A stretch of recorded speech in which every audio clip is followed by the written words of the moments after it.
Bonjour ou bonsoir, tout dépend à quelle heure vous écoutez ce podcast de l'ODJ Média. Notre chroniqueur de l'ODJ, Afid Fassifiri, partage son avis et ses réflexions dans un article qu'il a intitulé « Adieu veaux, vaches, moutons » pour sauver la planète. Alors écoutons-le dans ce podcast. L'auteur commence son article ainsi. Certains pays européens ont trop de vaches et le rite musulman du sacrifice est la solution parfaite pour maintenir les troupeaux dans des proportions soutenables. Contre les émissions de CO2, l'Irlande envisage d'abattre 200 000 vaches sur 3 ans. Selon un article publié par lespoints.fr dans l'édition du 4 juillet, l'Irlande examine sérieusement la possibilité d'abattre 200 000 vaches sur 3 pour réduire les gaz à effet de serre. L'Irlande compte plus de 5 millions d'Irlandais pour 6,5 millions de vaches. Les pays du Nord ont effectivement beaucoup trop de vaches, et cela a un impact néfaste sur le réchauffement de la planète vu les tonnes de CO2 produites par les bovins. En envisageant d'abattre des centaines de milliers de vaches, le gouvernement irlandais cherche à réduire d'un quart les émissions de gaz à effet de serre de l'agriculture. D'ici à 2030, peut-on lire sur lespoints.fr. L'auteur poursuit son article ainsi. Une tonne de CO2 en moins et 55 000 emplois menacés. Une tonne de CO2 en moins, c'est l'objectif que veut atteindre l'Irlande en éliminant 200 000 vaches laitières sur 3 ans, comme l'explique TFA. Dans le pays, l'agriculture est responsable de 38% des émissions de gaz à effet de serre. Cette mesure envisagée par le gouvernement sur la base du volontariat doit permettre de réduire d'un quart les GES d'ici à 2030. Mais la fuite de la nouvelle a été très mal accueillie par le monde agricole et les associations de défense des animaux.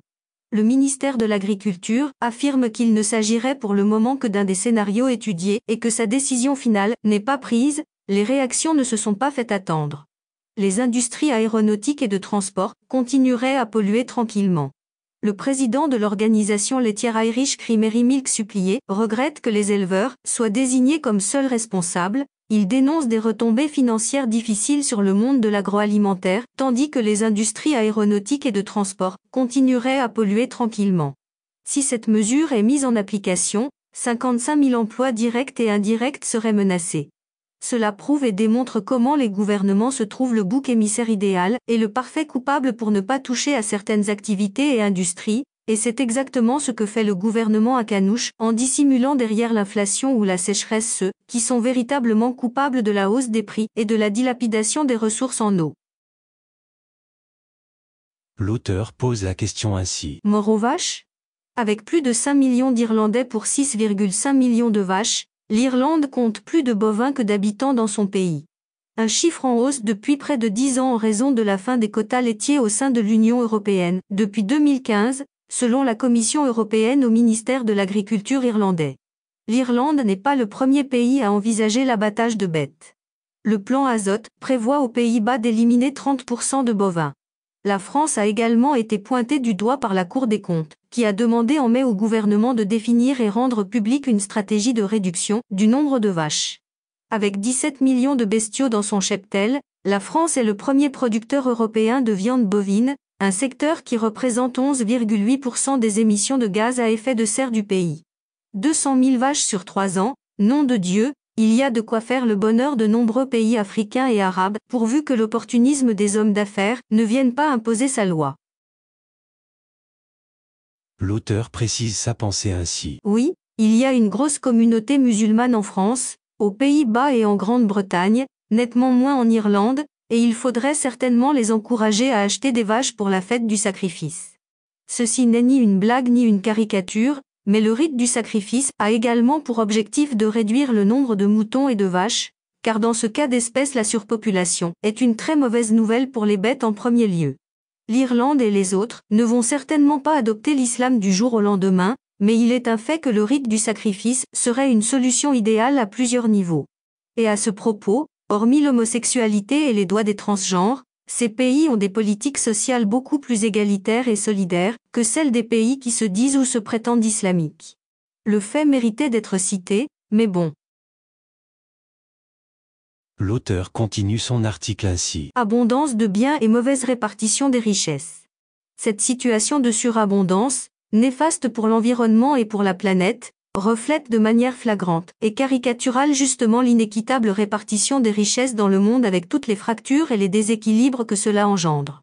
Des vaches, les pays du Sud en ont grandement besoin, et d'autant plus en ces temps d'inflation galopante et de dérèglement climatique avec épisodes de sécheresse pointus et fréquentes. Alors, du moment que beaucoup de capitaux, de richesses agricoles, de ressources naturelles et de matières grises prennent le chemin de l'exil vers les pays du Nord, dans un souci d'équilibre, il n'y a aucun mal à ce que des centaines de milliers de vaches européennes émigrent sous les cieux africains où le besoin est décidément très grand. L'auteur mentionne ainsi. Au Maroc, le gouvernement marocain avait décidé de l'importation de bovins du Brésil, avec perte et fracas vu les remous et l'incompréhension que cela avait provoqué, et il y a donc matière à réflexion à propos des vaches d'Irlande et de France. La Grande-Bretagne avait été l'invité d'honneur du dernier salon de l'agriculture et franchement, on ne voit pas pourquoi des accords de coopération et de partenariat n'ont pas suivi. D'autant plus que si les accords agricoles ne sont pas reconduits ce mois de juillet avec l'Union européenne, depuis le Brexit la voie est libre pour les échanges avec la Grande-Bretagne. On ne va pas s'en cacher, le volet social qui consiste à donner à manger à des prix garantissant l'équité pour les plus pauvres prime sur toutes les autres considérations. Franchement, la sécurité alimentaire d'abord, l'empreinte carbone et les gaz à effet de serre ensuite, et ce n'est même pas gagné d'avance. L'auteur conclut son article ainsi. Si en Europe, les dirigeants doivent parfois choisir entre lutter contre le changement climatique et soutenir l'emploi et la croissance, dans les pays du Sud, y compris chez nous au Maroc, nous avons besoin de davantage de création d'emplois pour lutter contre la pauvreté et garantir, tant bien que mal, la paix sociale. Pour le reste, il n'y a que la solidarité entre peuples et l'entraide entre pays qui sauveront l'humanité et la planète. Adieu veaux, vaches, moutons. Rédigé par Afid Fassifiri, élu par l'intelligence artificielle de l'ODJ Media. Merci d'avoir écouté ce podcast de l'ODJ Media, ce bouquet de supports numériques, portail, magazine mensuel connecté, web radio et web TV. N'oubliez pas de télécharger notre application l'ODJ Mobile sur Play Store et de vous abonner à notre chaîne YouTube l'ODJ TV. Vous pouvez, aussi, nous suivre sur nos réseaux sociaux, Instagram, Facebook, TikTok, LinkedIn et Twitter. Ou encore, vous inscrire sur notre newsletter quotidienne à partir du portail l'odj.ma. Alors, on se dit au prochain podcast de nos chroniqueurs de l'ODJ. Et à très bientôt, si et seulement si vous le voulez bien.